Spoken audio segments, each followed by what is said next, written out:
Over the past few weeks, shiny Pokémon have been the most requested Pokémon fact of the day.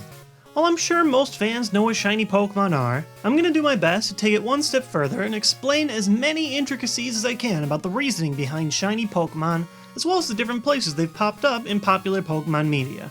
In the off chance that you're either a very new Pokémon fan, or you're watching this video in the distant future, shiny Pokémon are special versions of regular Pokémon that have alternate color palettes. When entered in a battle, they give a little sparkling effect, which brought about the shiny moniker. The new coloring a shiny Pokémon receives is anywhere from negligible to drastic, and shiny Pokémon remain shiny as they evolve. Charmander and Charmeleon are gold, but Charizard becomes an extremely cool black dragon. Celebi turns from green to pink, and Hoppip turns from pink to green.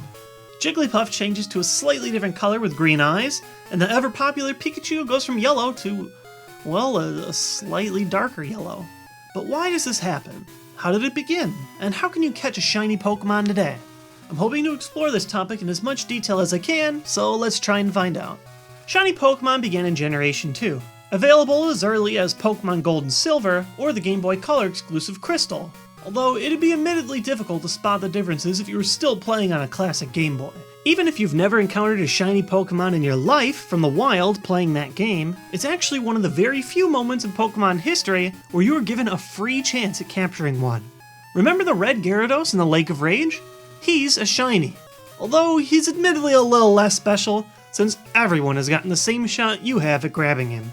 Aside from Gyarados, shiny Pokémon can hatch or appear in the wild in this game based on DVs, or determinate values. These values would be known as IVs, or individual values, in later games.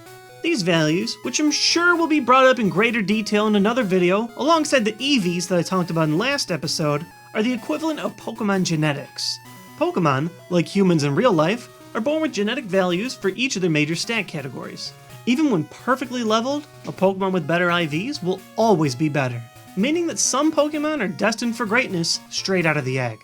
In Generations 3 and onward, IVs in each stat go up to 31, but in Generation 2, they go up to 15. In order for a wild or hatched Pokémon to appear shiny in Generation 2, they need to have the following exact DV stats: 10 in speed, defense, and both special stats, and a 2, 3, 6, 7, 10, 11, 14, or 15 in attack.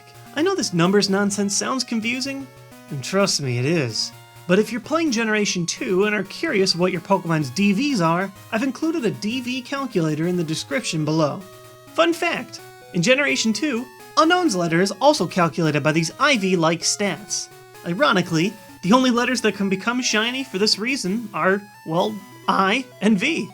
All values considered, your odds of capturing or hatching a shiny Pokemon in Generation 2 is 1 in 8,192. It's not quite as uncommon as Pokerus, but it's still challenging to encounter.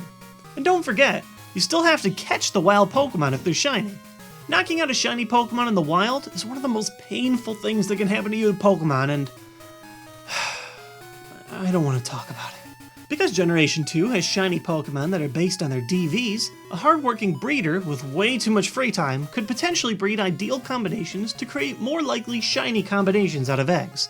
Sort of like some insanely complicated Punnett square. A perfect breeding combination could yield shiny odds as high as 1 in 64 eggs, which isn't that bad at all. Because most of a shiny Pokemon's DVs would be 10, a shiny Pokemon is typically slightly more powerful than a random wild Pokemon, but still less powerful than a Pokemon raised with better values. Before I get too deep in this, let's remember, all of this DV calculation stuff is dependent on Generation 2 only, and that's how shiny Pokemon began. So, what about today? How could a modern trainer in Generation 3, 4, or 5 figure out how to capture shiny Pokemon? Well, in short, you can't figure it out without a cheating device. There's a complicated formula every time you meet a Pokemon involving your 5-digit trainer ID number, a second 5-digit secret ID number that is given to every player and is unviewable, and a Pokemon's randomly generated 10-digit personality value. In a complicated chain reaction, your trainer ID and secret ID are transformed in a binary and then XORed to form a first value. Then, the first 5 and second 5 numbers of a Pokemon's personality value are transformed and XORed. Finally, these last two streams of data are XORed together, and if the resulting binary is less than 8, you've got a shiny. Now before your brain explodes like mine did trying to understand all this, let me make things a little bit simpler for you. The odds of encountering a hatched or wild shiny Pokemon? The exact same as before, 1 in 8,192. Only this time, a shiny Pokemon can have any kind of IV, terrible or excellent. Your odds of breeding and catching a shiny Pokemon can be improved a little bit in Generation 4 and onward too. The first and most popular way to do this is unofficially called the Masuda method, named after Game Freak's Junichi Masuda for programming it into Generations 4 and 5. The method is simple. If an egg is bred from one Pokemon from the game's cartridge origin and another Pokemon from an outside country, your odds of hatching a shiny Pokemon increase by a pretty good amount. In Generation 4, this method will cause a shiny Pokemon to hatch with the odds of 1 in 1,639, or 5 times more often than normal. In Generation 5, this increased to 1 in 1,366, or 6 times more often than normal. It's still going to be a challenge, but if you really want to get that shiny Pokemon you've always wanted, it might be worthwhile to trade a foreign trainer online. You can also use the Pokéradar to increase your odds of catching a shiny Pokemon in the wild. It's a very complicated process, and I don't use it often because it's only limited to Pokemon that can be found in the wild, but if you're interested in learning more, click this annotation or check the link in the description for a video explaining the process in full. There are very few instances where shiny Pokemon are part of the games, and thus easier to catch. Already mentioned was Generation 2's Red Gyarados, which can be found in the old games, or Heart Gold Soul Silver. In Crystal, the odd egg you receive will have a 14% chance of being shiny if you got it internationally, or a 50% chance of being shiny if you received it in Japan. Hey, it's not fair, but those are the odds. Shiny Pokemon are also rarely given out as event Pokemon, such as the shiny legendary beasts that were distributed from GameStop a few years back. These promotions aren't common, but it's still worthwhile to stay on the lookout.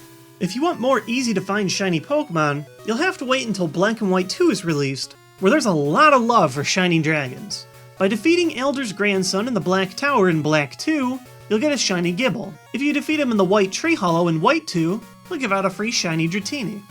In addition, once you've completed the Unova Dex in that game, you can visit the Nature Sanctuary and battle a level 60 shiny Haxorus. There's shiny Pokemon in tons of other games, such as the Pink Celebi in Mystery Dungeon, the differently colored shiny Pokemon in Colosseum and XD, and Nobunaga uses a shiny Rayquaza in Pokemon Conquest. There are also a handful of alternate colored and shiny Pokemon in the anime, but the big one is in Foul Play, where Ash captures a shiny Noctowl.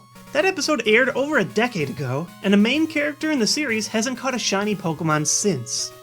Shiny Pokemon are also available throughout the history of the card game as well.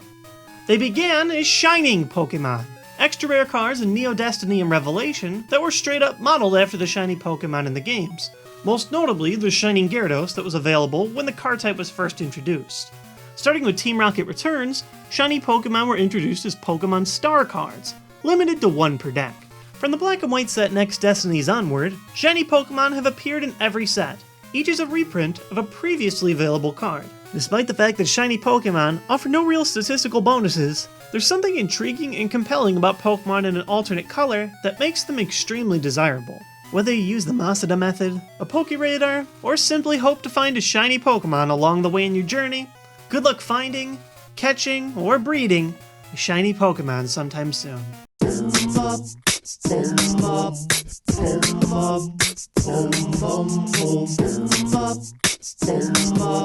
boom, boom, boom, boom, boom, boom.